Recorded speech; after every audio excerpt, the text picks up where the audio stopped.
Hola, soy el profesor Antonio Martín Garre y hoy vamos a seguir trabajando con las bases de datos relacionales para profundizar en algunos conceptos que ya hemos visto. Como veis, esto es un gráfico en el que se ven la popularidad, o se ha tratado de medir la popularidad de cada una de las bases de datos a lo largo del tiempo. Existen players, existen bases de datos nuevas que aparecen pues, en los últimos años y la mayoría de esas bases de datos no son on-premise, no son que puedas instalarte tú en tu puesto, en tu máquina de tu empresa, sino que se ofrecen en la nube, como son Amazon DynamoDB, Microsoft Azure SQL Database, pues bueno, antes son los grandes Amazon, Google, bueno, varias empresas chinas, las que ofrecen estos servicios en la nube y pero como veis en el top de esta lista se mantienen las bases de datos más utilizadas incluso de manera clásica, ¿no? Que son Oracle, MySQL junto con MariaDB, Microsoft SQL Server, bueno, PostgreSQL, MongoDB como base de datos orientada a objetos, ¿vale? Y bueno, os invito a que echéis un vistazo a este gráfico para que veáis la evolución de cada una y os vayáis familiarizando con ellas. En este caso, hoy vamos a trabajar con Microsoft SQL Server, ¿vale? Es una base de datos, es la propuesta de base de datos relacional de Microsoft, y tradicionalmente ha sido únicamente instalable en entornos de Windows, ¿vale? En los últimos años se ha adaptado un poco a las tendencias y es posible instalar Microsoft SQL Server en Linux y mediante contenedores Docker, ¿vale? Ya no es necesario instalarlo puramente en dispositivos, en sistemas operativos Windows, ¿vale? Nosotros, para el ejemplo, para que lo podáis ver, vamos a utilizar por comodidad un contenedor, ¿vale? Contenedor Docker para ir bastante más rápido. Primero voy a quitar el anterior.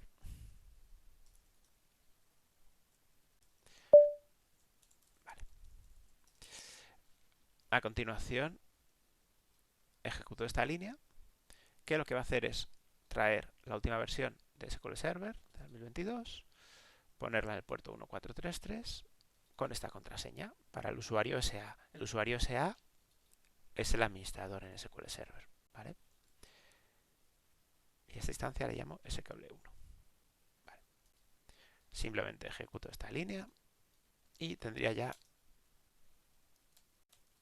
SQL Server ejecutando en un contenedor. Como veis, es un proceso mucho más rápido que bajarme el instalador de SQL Server, ya sea en Windows o en Linux, y instalarlo, ¿vale? Os invito también, si tenéis tiempo, a que lo hagáis para que veáis la diferencia entre tiempos, pero bueno.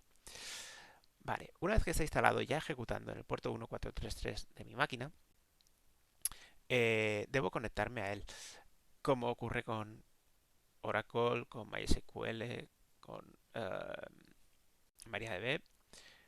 Está a la escucha y necesito un cliente para conectarme, que puede ser vía consola, como vamos a ver ahora, o eh, podría ser una herramienta, como hay muchas en el mercado, pero en este caso, en SQL Server, eh, es muy recomendable la herramienta SQL Management Studio, que esta sí ejecuta solo en Windows, que bueno, como veis tiene un entorno gráfico muy potente, en el que podéis ver las tablas, las claves, bueno, todo tipo de triggers, índices, estadísticas. Normalmente también tiene una herramienta para ver gráficamente las relaciones, tus tablas, ¿no? El diagrama físico, y poder incluso crear ahí las relaciones o crear nuevas tablas directamente desde el modelo, ¿no? Gráficamente. Y por supuesto la ventana para guardar y lanzar queries y para ver los resultados, ¿vale? Esa es la herramienta Microsoft SQL Server Management Studio. Vale, nosotros en esta ocasión vamos a conectarnos mediante la consola, ¿vale? Mientras la herramienta, el cliente, que en este caso se llama SQL CMD, En MySQL pues será MySQL, en MariaDB pues MariaDB, el que corresponda, ¿vale? Este es el cliente de la base de datos, ¿vale? Y a la que le tenemos que pasar unos parámetros de conexión, ¿vale? El punto de conexión, que normalmente es el servidor, usuario, password, normalmente el servidor puerto, usuario y password, ¿vale? Esto, vuestra herramienta cliente, o bien va a pedir esos parámetros o directamente algo que se llama cadena de conexión, que básicamente son esos parámetros en una única cadena de texto, ¿vale? Introducimos aquí el cliente con los datos de configuración, ¿vale? Con la contraseña que hemos escogido, y en el momento que aquí vemos un 1 es que ya estamos dentro de la base de datos, ¿vale? Es así de simple. No hay mucho. En el modo consola, como veis, es muy básico. En este caso, en SQL Server, hay una diferencia interesante con respecto a otros clientes, que es que cuando tú pones un comando, no basta con introducirlo, sino que hay que poner la sentencia go, ¿vale? Para que realmente se ejecute, se lleve a cabo. Es decir, aquí para, por ejemplo, usar la base de datos pruebas, deberíamos poner este comando y debe ir seguido de la sentencia go, ¿vale? Es decir, podríamos incluso poner aquí ya los go directamente para ejecutar cada una de estas sentencias. Sentencias o bloques de sentencia. El comando go lo que va a enviar es todos los bloques de sentencias anteriores y los va a ejecutar, ¿vale? Aquí ya hemos creado la base de datos pruebas. Hemos cambiado la base de datos pruebas y estamos en condiciones de crear pues una tabla, ¿vale? De nuevo, hasta que no ponemos el go, no se crea tabla. Si ahora consultamos esa tabla,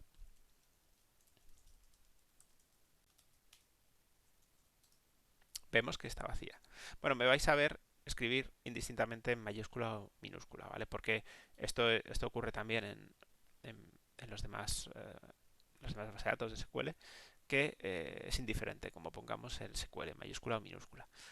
Yo generalmente me gusta ponerlo en minúscula, ¿vale? Pero bueno, vais a ver un poco de todo. O sea, os vais a encontrar código de SQL en mayúscula o en minúscula. No hay ninguna convención sobre el tema. Introducimos algunos datos, ¿vale? Esta vez los voy a insertar en bloque. En este caso vamos a insertar pues los valores con ID 1, con valor manzana y cantidad 150, ¿vale? No hemos hablado de los tipos de datos, pero como ocurre con otras bases de datos relacionales, el tipo de dato para este gestor de base de datos en concreto difiere, ¿vale? No son parecidos, puede que incluso tengan nombres parecidos, pero tenemos que consultar la documentación de esa base de datos, de ese gestor en concreto, para saber qué tipo y qué representa ese tipo, qué limitaciones tiene, etcétera. ¿Vale? Incorporamos los datos.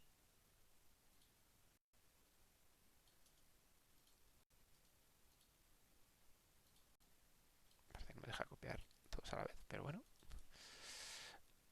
Y escribimos Go para que se inserten. ¿Vale? En este caso, si consultamos cuáles son mayores, por ejemplo, que 152, vemos que hay 2 y menores que 152,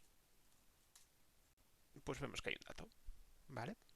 Este sería el modo de acceso mediante la consola. ¿Vale? Podríamos acceder también mediante un cliente. En este caso, bueno, he instalado uno. Hay muchos clientes de base de datos. Los hay que son transversales, que se pueden conectar a cualquier base de datos con independencia del tipo de base de datos. ¿Vale? Que tienen drivers para cada tipo de base de datos, para MySQL, para SQL Server, y con el mismo cliente conectas a varios. ¿Vale? En este caso, este es un ejemplo de cliente gráfico, ¿vale? También de Microsoft, que se llama Azure Data Studio. Se puede conectar a base de datos en la nube o a base de datos locales, ¿vale? En este caso, me voy a conectar a una base de datos local. Fijaos que simplemente le indico localhost. El tipo de autenticación es SQL, ¿vale? Podría ser Windows o Azure Active Directory, pero es SQL. usuario SA, es el administrador, ¿vale? Mala idea acceder siempre con el administrador, siempre habría que hacer con los mínimos privilegios posibles para no romper nada. Y me conecto con la contraseña que he establecido cuando configuramos el contenedor. La ponemos aquí y ya me podría conectar con este cliente, ¿vale? Aquí está nuestra base de datos que hemos creado con nuestra tabla inventario, y aquí podemos ver las columnas, podemos ver los datos que hemos ido incorporando, podemos aquí ejecutar consultas. Bueno, la verdad es que es bastante similar a SQL Management Studio, ¿vale? Podemos crear una clave primaria, ¿vale? Podemos ver, bueno, crear, aquí yo creo que no te deja crear, simplemente es para ver, ¿vale? Crearíamos a partir del código, y aquí simplemente vemos los triggers, los índices, tenemos estadísticas, las vistas, ¿vale? Podemos, programación, que, bueno, como veremos más adelante, pues podemos crear procedimientos almacenados, funciones, etcétera, ¿vale? Y bueno, más opciones que ofrece SQL Server para linkar otros servidores y unirlos a este, etcétera, ¿vale? Son, digamos, funcionalidades avanzadas, ¿vale? Pero en el fondo esto, digamos, es una visualización mucho más agradable que el de consola, ¿vale? Pero nos permite hacer exactamente lo mismo. Ok. Eh, Vamos a cerrar aquí. Vale. ¿Qué ocurre? ¿Cómo realizamos una transacción? ¿Vale? Imaginamos que ahora queremos incorporar información en esta tabla, pero mediante una transacción, ¿vale? Lo que hacemos es poner la instrucción comenzar transacción, ¿vale? Y aquí incorporamos datos, pero en una transacción, ¿vale? Imaginad que queremos incorporar dos datos, imaginad 4 y 5, pues por ejemplo,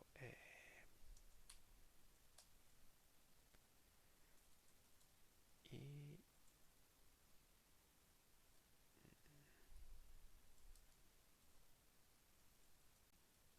¿vale? Queremos incorporar estos datos, pero en una transacción, ¿vale? Aquí comenzaría la transacción, aquí haríamos las consultas, inserciones, modificaciones, todo lo que queramos hacer, pero de manera atómica, es decir, como una única operación. Y por último, pues una de dos. Una de dos. Realizaríamos commit, si todo va bien, o rollback, que echaría atrás la transacción, ¿vale? Y no se habría ejecutado nada de lo que hay aquí. Es decir, o me lo ejecutas todo a la vez, o no ejecutes nada.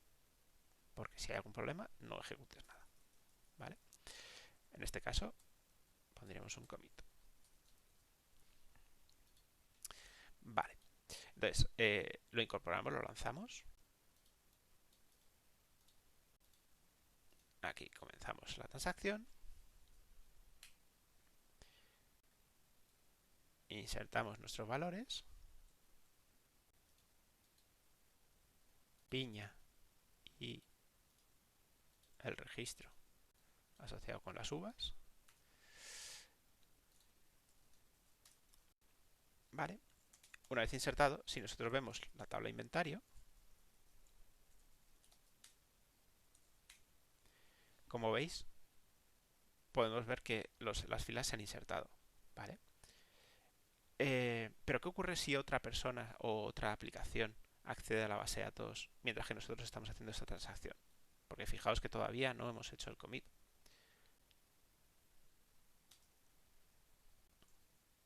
Esta persona usa la misma base de datos. Perdón, la base de datos se llama pruebas. Y iba a hacer un select sobre inventario.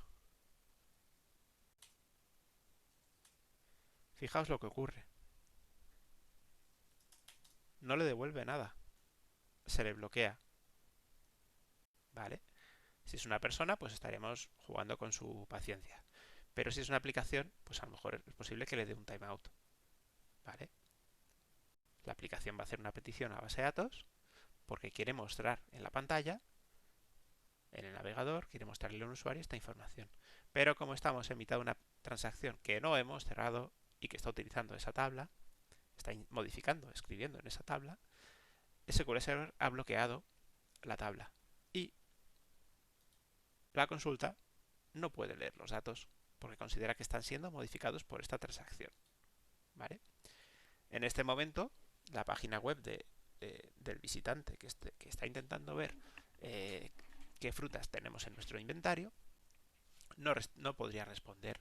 El hilo estaría esperando a la espera, y si está medianamente bien construida la página, tendrá un timeout, tendrá un tiempo de espera de 4, 5, 6 segundos, no sé, o 10, en el que si no contesta la base de datos dará un error al navegador. Si no lo hace, el propio navegador dará un error al usuario diciendo que la página ha tardado demasiado en responder, y será el propio navegador el que muestre un error más feo diciendo que la página web no ha respondido, ¿vale? Con lo cual debemos cerrar nuestras transacciones lo antes posible, bien para hacer un rollback o bien con un commit. Vamos a hacer un rollback en esta ocasión. Fijaos que en el momento que he hecho un rollback, a nuestro usuario número 2 le ha salido inmediatamente la información. ¿Qué información? Fijaos, se han echado para atrás los cambios, piña y uva, que había incorporado en la base de datos, ¿vale? Es decir, veo la información original. ¿Qué hubiera pasado si hacemos el commit en vez del rollback? Bueno, pues comenzamos la transacción, insertamos los datos, uva y piña, ¿vale? En este punto, el usuario se quedaría bloqueado porque no hemos cerrado la transacción, y en este caso hacemos el commit.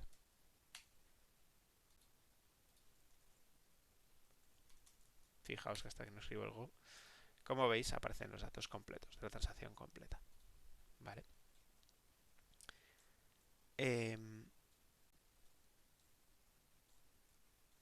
Habéis visto que se produce un aislamiento completo cuando hay una transacción, es decir, se bloquean los registros y las consultas no pueden avanzar, ¿vale? Las demás consultas no pueden avanzar. Sin embargo, esto no tiene por qué ser así. Esto es porque por defecto está configurado así, ¿vale? Vamos a ver otro ejemplo en el que vamos a variar este comportamiento. Imaginamos que queremos meter un nuevo dato, 6, y aquí ponemos pepino, ¿vale? Vamos a meter un par de datos.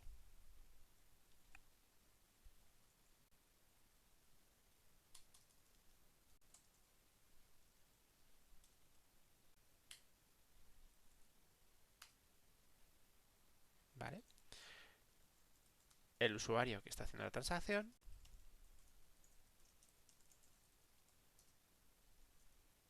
ve que ha incorporado los datos. El resto de usuarios, como ya hemos visto antes,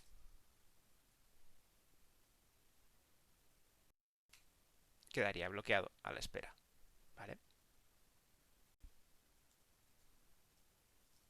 Quedaría bloqueado. ¿Por qué queda bloqueado? Porque su nivel de transacción es bloqueante, ¿vale? Se llama en SQL Server es Transaction Level Read Committed. Este es el nivel de transacción por defecto. ¿Qué quiere decir? Que solo lee aquello que está comiteado, aquellas transacciones que estén finalizadas, ¿vale?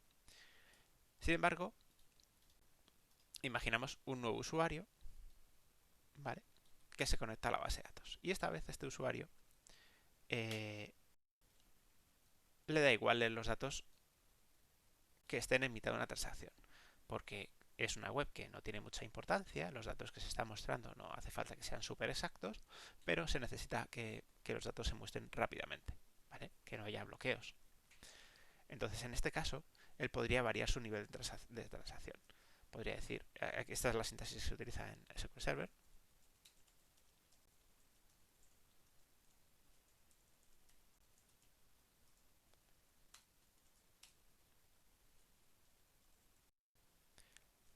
Perdón, isolation level read and committed. ¿Vale? Con esto lo que le decimos, esta es la sintaxis correcta.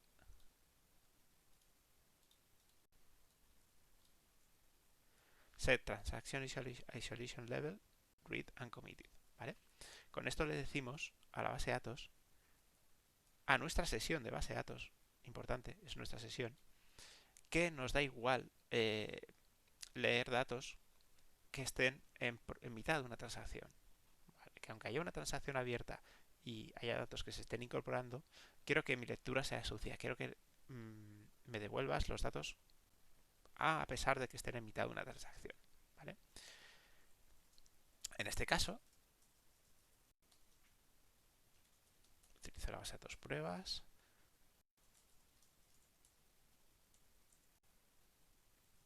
Cuando consulte la base de datos inventario, fijaos qué es lo que ocurre.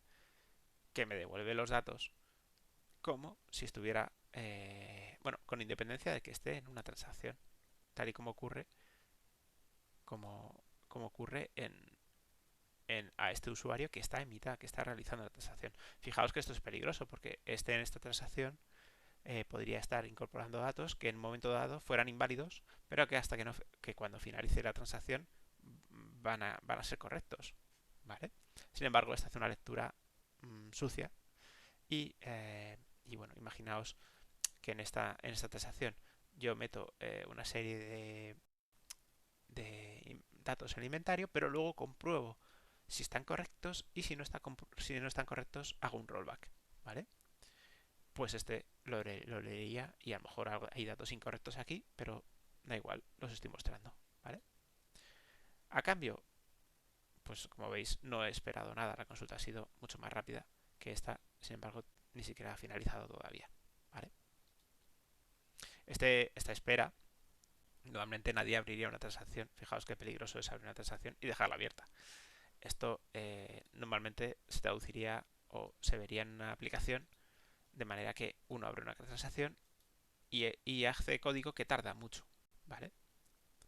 Tarda mucho, tarda segundos y durante esos segundos bloquea a los demás, ¿vale? Esto, bueno, pues ocurre en muchas ocasiones que alguien abre una transacción, realiza cosas en esa transacción, pone una SQL que une muchas tablas, hace muchos joins entre tablas, tarda mucho en ejecutarse dentro de la transacción y pues como veis bloquea toda la más actividad de todos los demás usuarios. ¿Vale? En el momento que se hace el commit, pues ya se desbloquean el resto de lecturas. Fijaos que hay una cosa interesante, o es una reflexión que es interesante, que es que si alguien hubiera accedido, un administrador, y hubiera visto los procesos que están en la base de datos, esto, ¿qué ocurre? Que cuando hay un bloqueo en la base de datos, normalmente todas las aplicaciones que utilizan la base de datos eh, se retrasan, obviamente se paran, y esto pues produce un cuello de botella. ¿Qué ocurre si una página, por ejemplo, no está respondiendo? Una aplicación no está respondiendo. Pues es común que un administrador de la aplicación vaya a la base de datos, haga un show process list, vea los procesos que están en ejecución en la base de datos, o vea qué queries se están ejecutando en ese momento, y aparezca una query que está bloqueada, como hemos visto en este caso, ¿vale? Una query que está bloqueada.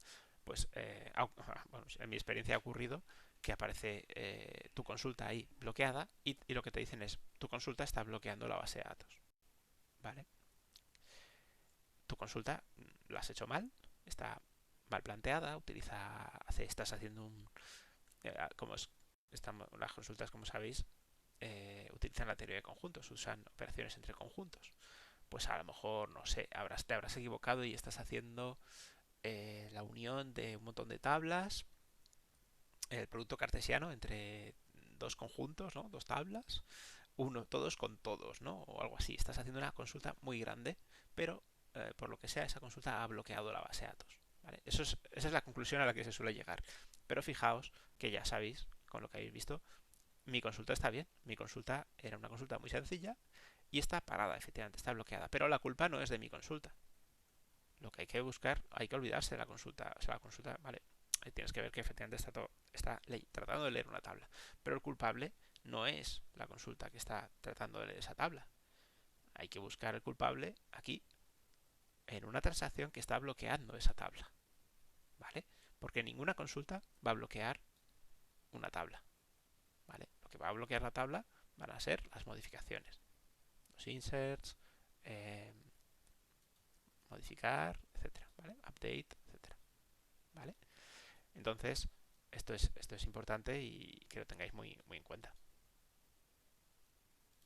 ¿Vale? Las transacciones en todos los motores relacionales funcionan más o menos igual. Vais a ver este comportamiento, estas transacciones las vais a ver en MySQL, en MariaDB, etcétera. Espero que os haya ayudado a entender mejor el concepto de transacción. Y bueno, y como veis, SQL Server tiene sus peculiaridades en la sintaxis, pero el lenguaje SQL es el mismo que hemos visto en MySQL, en MariaDB, etcétera.